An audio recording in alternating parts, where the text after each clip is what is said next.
had lifted the league's profile to new heights. A fresh crop of players had blown the lid off. Oh, that's Mr. Barkley? Here's Hewitt. Let me see you again, Mr. Barkley, because I am unfamiliar with your game, Mr. Barkley. Let me see you do that one more time, Mr. Barkley. Of the 80s had lifted the league's profile to new heights. A fresh crop of players had blown the lid off. Okay, I can see you being a little okay, mini LeBron. He a little LeBron. That's what he is. He's what Bronny should be. You feel me? Here's Hewitt. Their talents and their charisma made them more than just basketball players. I am not a role model. They were a new kind of star athlete whose popularity Talking about he not your role model. He don't even play his role in basketball. You feel me? He's 6'5" at the power forward. He don't know shit about a role. transcended the game. Hey, what's good, YouTube? It's your boy Trizzy and you feel me? Right now, we about to be reacting to the NBA, the Dream Team documentary. One of the best teams ever assembled, debatably. Because there's a lot of teams, and then there's going to be about the teams in the future that we don't know about. You feel me? No bullshit. Hold on. Alright, we back. Shout out to Heaven, and Sunny J. This video would not be possible. Wasn't for them. Am I a little late? Debatably. But I'm here. So let's get straight into it. Am I recording? Yeah. Am I doing my sound? Nah, there we go. Let's get straight into it. Why do people talk about dreams so much in sports? Dream seasons. Dream matchups. Dream opportunities. They do it because so much of sports is about imagining what you want things to be like. If only the setting were just right. It was one of those times none of us will ever forget. The characters just right. I don't know anything about. That's Charles Barkley, by the way. That's Charles Barkley, because folks were in my comments saying, because I ain't know, like, because it was pixelated. They're like, oh, you ain't know who Charles Barkley is. Man, yo, what if I told you, hold on. Let me go get this comment real quick. Hold on. Nah, because normally y'all show me mad love, you feel me? Like Silly Soft, you good with me. Birdman Eddie, you good with me, you feel me? I made a mistake. But nigga, you, Mr. Milk Nut, oh. I'm gonna read you what he said. Although I've seen this mixtape 100 times, I thought I could watch it once again until at 3:10 into it. I heard this poser. It's poser, not poster. It's poser. Trizzy Hendrix called Charles Barkley number 34. What the fuck? I was done. You have no credibility. Zero. When commentating on the 90s era of basketball. Well, nigga, I was born in 1999. Nah, I'm fucking with you, bro. I'm fucking with you. Yeah, but I made a mistake. But yeah, I know that's Charles Barkley. You feel me? I know Charles Barkley. He's 6'5". He a power forward. He a little nigga at the forward. And I don't like Charles Barkley. What if I tell you that? Because you know what? Charles Barkley actually, he remind me of Bam. I don't like Bam, and I don't like Barkley. You feel me? Hell nah. Two little niggas that are different at the wrong position. Because how are you 6'5" at power forward, bruh? Like, you feel me? I guess we gonna see. Because that nigga, he couldn't be a small, he's a shooting guard at best. That's where he's supposed to be. They put him at shooting guard. I mean, they put him at power. I can't believe it. They could put him at power forward, and he's 6'5". Angola, but Angola's in trouble. But shout out to you too, Mr. Milk Dud. The timing, just right. 11 Hall of Famers. I don't think you can ever do that again. At no point in time. If only it could all be the way you might have dreamed it up yourself. Oh, you feel me? Yep. That was the most exhilarating 15 seconds of my life. People perceived us as being superheroes. Please, Michael Jordan! No Isaiah Thomas No stuff. Isaiah Thomas question. Cool. We became a team, and that team Oh, they're about to just stomped on everybody. Who did This that, never Barkley? happened. This Barkley threw a little lob. Okay. was nowhere. Well, I figured eventually there'd be a movie made about the Dream Team.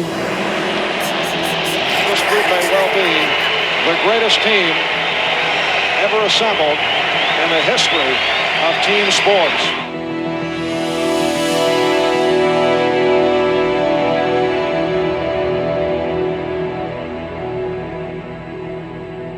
God bless you, and God bless America. Oh, this shit was Bill Clinton in office? 20 years can go by pretty fast, and the world isn't going to Oh shit, Bill Clinton, Loki had a W running then. If he had the dream team, that's what's up. stop Shout and out to Bill Clinton. for you to remember what it used to look like. 1992 was a time of change. New faces in America quickly transforming into cultural icons. Oh, they had Mr. Slap himself. None more so than the superstars of the NBA. Michael Jordan. repeated. Michael Let the Jeffrey party Jordan. begin. After the legends of the 80s had lifted the league's profile to new heights, a fresh crop of players had blown the lid off. Oh, that's Mr. Barkley? Here's Hewitt. Let me see you again, Mr. Barkley, because I am unfamiliar with your Trans- game, Mr. Barkley. Let me see you do that one more time, Mr. Of Barkley. the 80s had lifted the league's profile to new heights. A fresh crop of players had blown the lid off.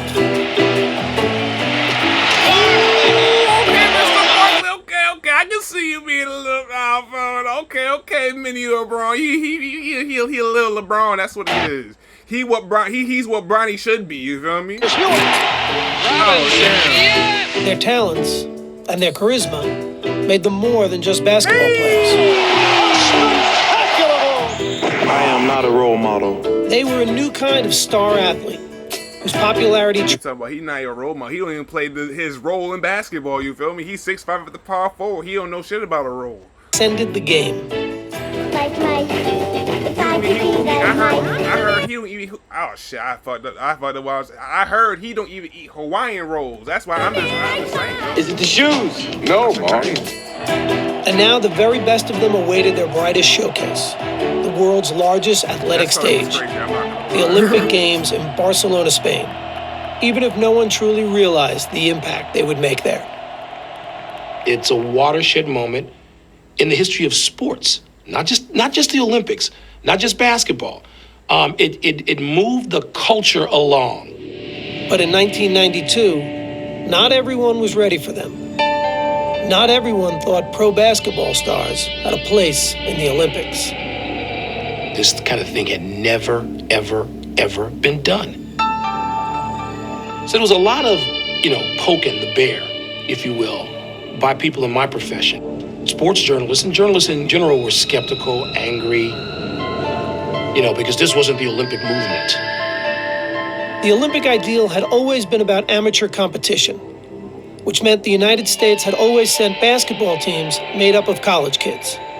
Teams that dominated for decades. In They said they YNs out. 1972, the Soviet Union was awarded a victory over the U.S. in a controversial gold medal game. The United States apparently had won the game, but the debate still goes on. To this day, that American team still hasn't claimed their silver medals. But that result seemed like a fluke when the Americans got the gold in their next two Olympic appearances. U.S. has its 9th gold medal. While the U.S. celebrated, though, the rest of the world was catching up. So in 1988, when the Soviets won again, there was no talk of any fluke. The United States goes home with a semifinal loss to the bigger, more experienced USSR team.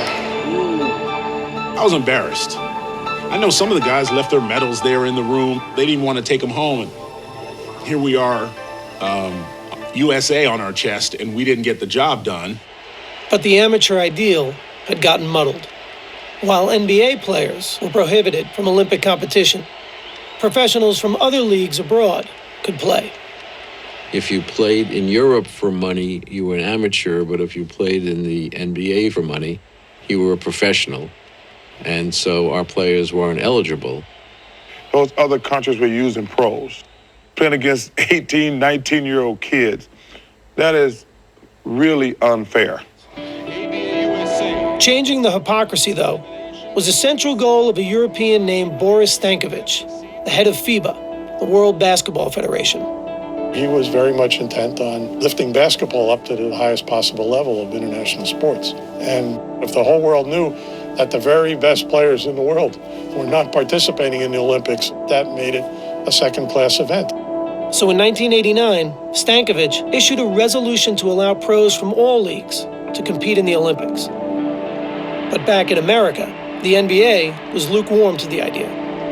We wanted to be good partners with FIBA to grow the sport of basketball, but we weren't particularly anxious. We didn't know what it would mean. We didn't know if our players would want to do it. We didn't know what the logistics were, but the vote passed, and NBA players were eligible for the Olympics. Now the issue wasn't about whether American pros could play, but whether the best players wanted to play. The one guy that we were a little concerned about was probably Michael. The thought back then was Michael Jordan plays 36 holes of golf 90 days during the summer. What the hell is he going to be doing playing basketball? I was hoping they would not ask me to participate. And I was trying to figure out a way graciously that I could decline. I'd done the Olympic thing before, and when Rod Thorne called me and asked me, I wasn't gung-ho about it. My appeal to him was, you're the top player in the world. This is bigger than the NBA Finals. And, we need you. His thing, well, who else is playing? I mean, are all the good players going to play? I'm not going to play by myself. So Michael Jordan waited to hear more. And Rod Thorne made his next call. It was a no-brainer for me. I was in from day one. And I figured if I jumped in first. I fuck with Magic, though. No bullshit. He said, I was it. You what? You want me to go? All right, I'll go. All right, baby. I fuck with Magic. No bullshit. Fuck happened to my... There we go. And said I wanted to play that would get guys to want to participate as well. I think if Magic wasn't on that team, I don't think it would have been as spectacular as it was. And to finish out our careers, that was important for both of us. Once you get guys like Magic and Larry committing to the team, then all of a sudden it becomes something very, very special. Representing the USA is already a tremendous honor, but to know that you're going to be on a dream team is a once-in-a-lifetime experience. Magic, Bird, and David Robinson weren't alone in their pride. They called in the big guns. We're the Navy SEALs that we had to go over there and kick butts and take names. Gotta call in the big guns, yeah. Like, oh, y'all think y'all nice? Oh, all right, but let me show you something real quick. With those stars and the Utah Jazz tandem of John Stockton and Karl Malone, the dream team was starting to take shape. Oh, damn. It don't matter if you call me last. I got the call. I didn't feel like that I deserved to be called, but I truly wasn't going to tell them that. Cut it out, Pippen. You nice, bro. I was like, yeah, I'm in. I didn't even think to say who else on the team. I'm like, yeah, I'm good. Yes. Charles Barkley's ability was never in question, but his attitude was. God want us to win the world championship. I don't know if I go that far, Charles. No, I talked to him the other night. I learned early in Philadelphia. It doesn't matter what I say. So from this day forward, I'm going to say what the hell I want to say. And some people are going to like it, and some people are going to dislike it. But after a series of incidents on and off the court, the least of the committee's concerns were about what Barkley would say. I was asked to talk to him. He was so honored that we would even think about asking him. He convinced me that you won't have any problems with me. Now, with the team nearly complete, Rod Thorne had enough talent secured to go back to where he started. representing my country was a big thing. But I think, the biggest motivation for me was now I get to spend time with some of the guys I compete against all the time. Portland's Clyde Drexler rounded out the list of NBA players, while the final spot on the roster was reserved for an amateur, Duke's Christian Laettner, coming off back-to-back NCAA titles. There's the pass to Laettner. Puts it up. Yes! In any other Olympic year, Laettner might have been the team's biggest star. But on this team, he was fine with being the last guy on the bench. I tell people this all the time, and it may shock them, but my most enjoyable year was my freshman year because they don't expect nothing from you except carry the luggage, do the laundry, and get our donuts. And that's easy. The harder thing is to be the leader. By May of 1991, 2 months before the Olympics, the team was set. 1 college kid and 11 future Hall of Famers. The man charged with putting it all together was the unflappable Chuck Daly. That nigga's crazy. Why would you put a team together like that? Like, who made y'all niggas that mad? That's my question. Were y'all that mad that you had to get all the killers, bro? Like, yo. Oh, I guess they had America pissed to make this team. Okay. And look at his face, because he know he did that shit. I'm set. Chuck looked the part. He was the guy that looked like he owned the arena, but he would also push the broom. His hair was beautiful. His suits were immaculate. He wanted to win, but he wanted to look good. As the head coach of the Detroit Pistons, that nigga on a mission. Look at his eye. That nigga is on a mission. He's not bullshit. He's not bullshit. He's like, yeah. I can see why. I can see how they did it. I can see how. Did both, winning back-to-back championships in 1989 and 90. The Pistons are winners and still champions of the world. The Pistons were nicknamed the Bad Boys for their aggressive and some said dirty style of play, never more evident than in their memorable playoff battles with Michael Jordan's Bulls. Michael on the move against Vinnie Johnson to the hoop. He is necktied. Michael Jordan goes down hard. Detroit and Chicago had no love for each other. So when Daly was named the Dream Team coach, many wondered how he'd handle working with the Bulls' biggest star. I was being asked to wrestle with some demons and some issues. But the coach was well acquainted with the task of managing personalities. He coached the Bad Boys. And if you can coach those, you can coach anybody. One player Daly wouldn't be coaching in the Olympics, however, was his own star in Detroit, point guard Isaiah Thomas, who controversially had been left off the team's roster.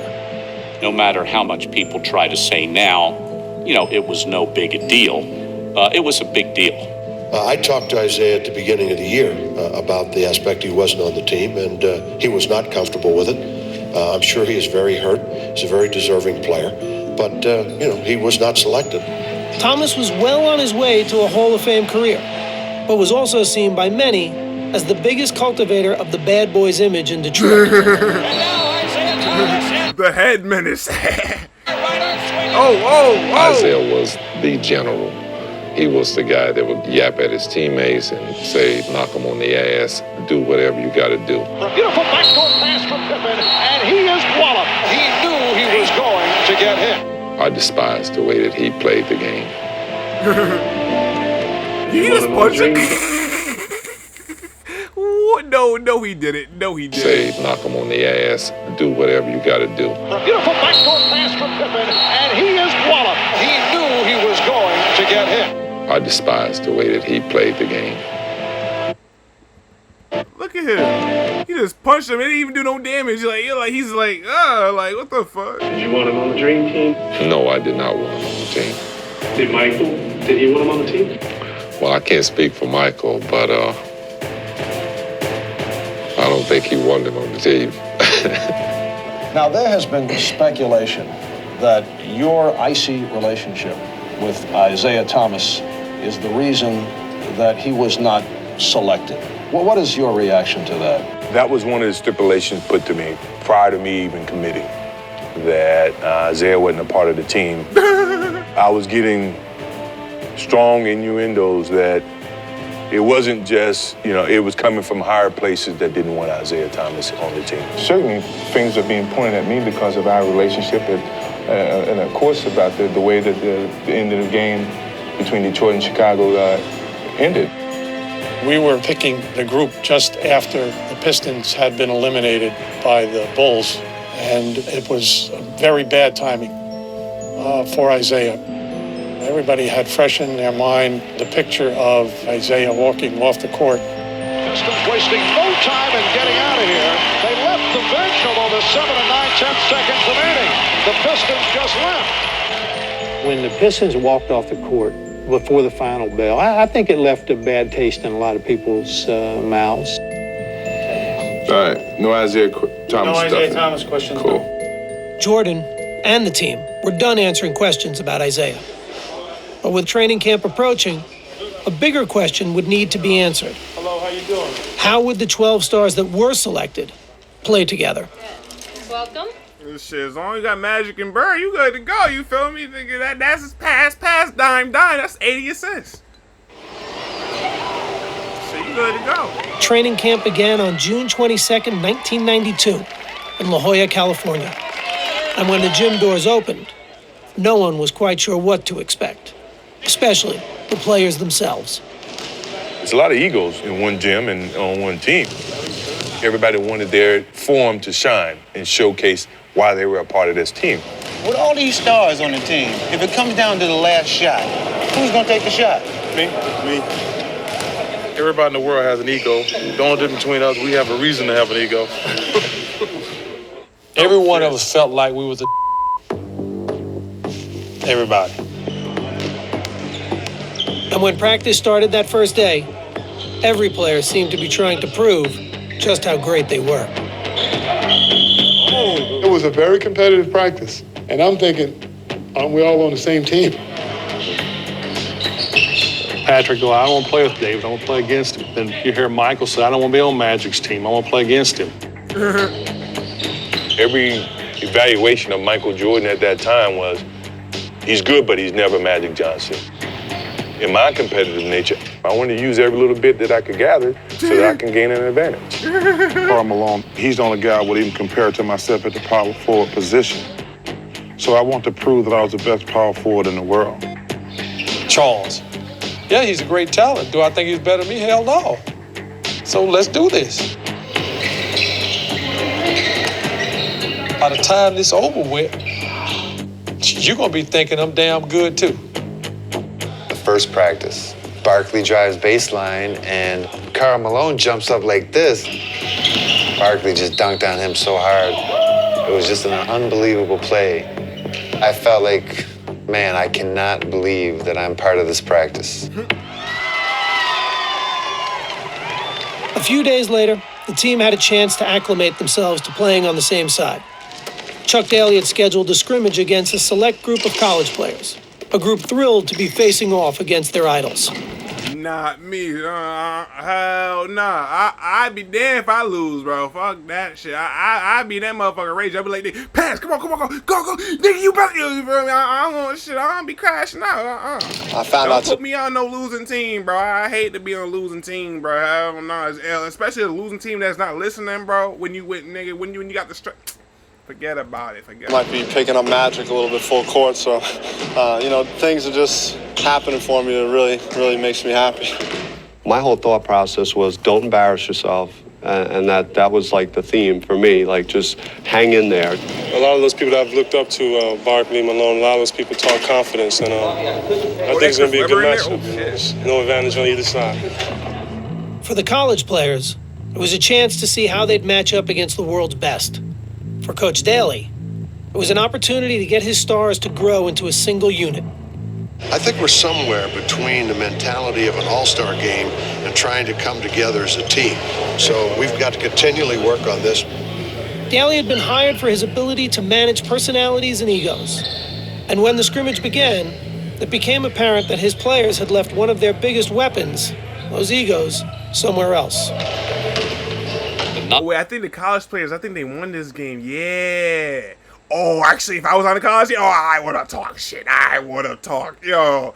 Oh, no, I'm already knowing. Fan would think, well, they're going to go in there and they're each going to want their own ball, and Jordan's going to be hogging the ball, and, Magic's going to be dribbling all over the place. Point of fact, it was the exact opposite. They overpassed. It was like, I don't want to start it off. You do it. And before you realize it, the select team was beating us by 10. We didn't know how to play with each other. We didn't want to step on anybody's toes or hurt any egos. So these young kids, they were killing us. We were not into it, and we paid for it. Chris Webber was a man. I thought, boy, that's the guys coming this league. I could get out of here. Bobby Hurley was dominant. I did have some success penetrating and collapsing the defense, and our energy, our excitement to play, all those things played in our favor. Bobby Hurley didn't play 2 seasons in the NBA. Nevertheless, it did expose the one weakness they could have had, which is defending against quick guards. They were playing great. Then I noticed that Michael Jordan's not playing. I'm saying something. Chuck, then he said, we're all right. Yeah, we're all right. Daly watched as his players failed to make up the deficit. And in their first taste of outside competition, the Dream Team lost. Yo, I would have talked so much shit if I was on that college team. Oh, man. A story their coach didn't want the press to get their hands on. I remember Chuck saying, as soon as the game ended and we were getting ready to let media in, it was erase the scoreboard.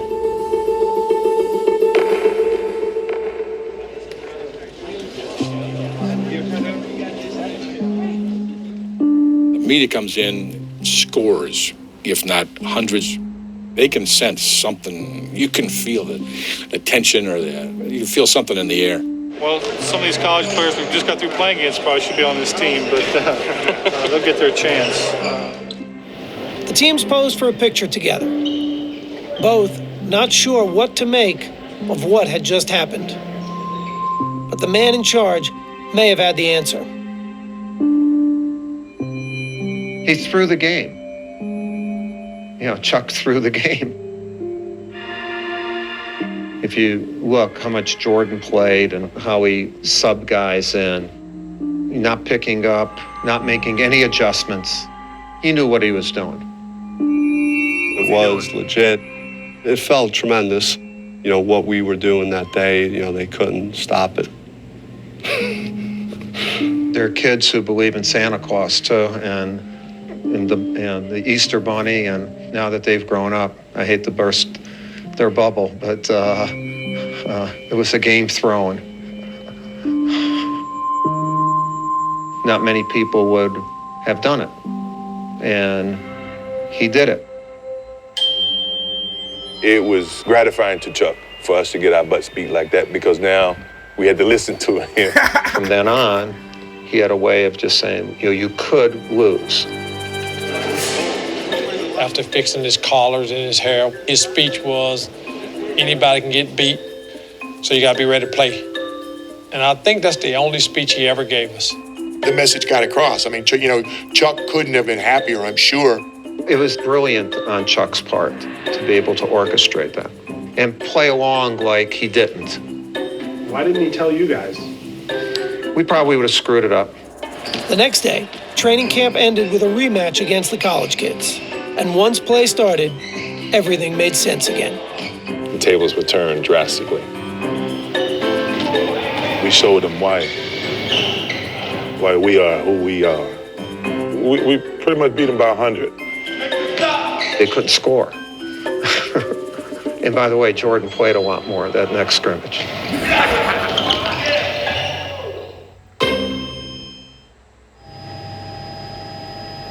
Before the Dream Team could play in the 1992 Olympics, they had to qualify. The place to do that was Portland, Oregon, and the Tournament of the Americas. It would be the public's first chance to see the NBA stars together in a game, especially Jordan, Bird, and Magic. Daly had asked all three to be team captains, but Jordan had turned him down. I knew how much it meant to both of those guys because they never had the opportunity to play on the Olympics. So I'd say, you know what, Chuck, don't worry about me. You know, let these old dogs do it. Magic and Bird weren't just the team's oldest players. They were also the most revered. They had entered the league together in 1979, embarking on a rivalry that had redefined the NBA. Yeah, it did. And along the way, their personal admiration for one another had grown. Magic's just a great basketball player. He's the best I've ever seen, you know. Unbelievable. I don't know what to say. In 1992, they'd be getting the chance to share the ball. But the opportunity would be coming at the end of their careers. Bird had given his soul to the game. But after so many years, his body was betraying him. Yeah, his back was hurt. Had back problems. You just get to the point where you just couldn't play. I mean, you couldn't think, couldn't move, couldn't run. You know, if you can't feel your feet, it's hard to run. Larry was on the fence because of his back, so I said, man, LB, you gotta play, man. You gotta play. This is our last chance to be together. Magic would be able to convince his old friend to play. But at the start of the 1991-92 NBA season, he was forced to retire after learning he had the HIV virus. Doctors would eventually clear him to play in the Olympics, though that didn't stop fears from swirling. There's a lot of players that really didn't want him to play, didn't want to play with him or against him, because nobody knew what disease meant. You know, they say you get a little blood on you, you got HIV, or you breathe on you, you know. I never bought any of that, you know. You just keep going. And that's what Irving decided to do, just keep pushing, keep going. 6-5, three-pointer, yes, oh my! Magic had made a cameo in the 1992 All-Star Game and had focused his attention on the Olympics, hoping for an encore of a lifetime alongside his old rival. Our careers were really over, and it was something I thought needed to happen for both of us.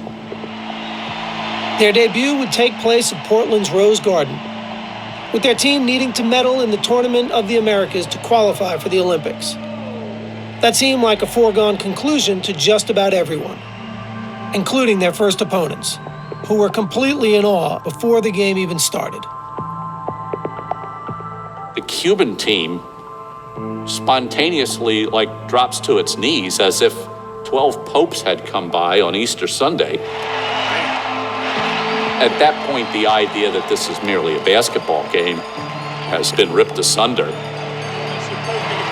It was a surreal feeling. You're like, dude, we're here to kick y'all behind. And they want to take pictures with you. Then the game begins. Magic and Larry come out together. And we going to end the video off right here. I know, I'm so sorry. I'm so sorry.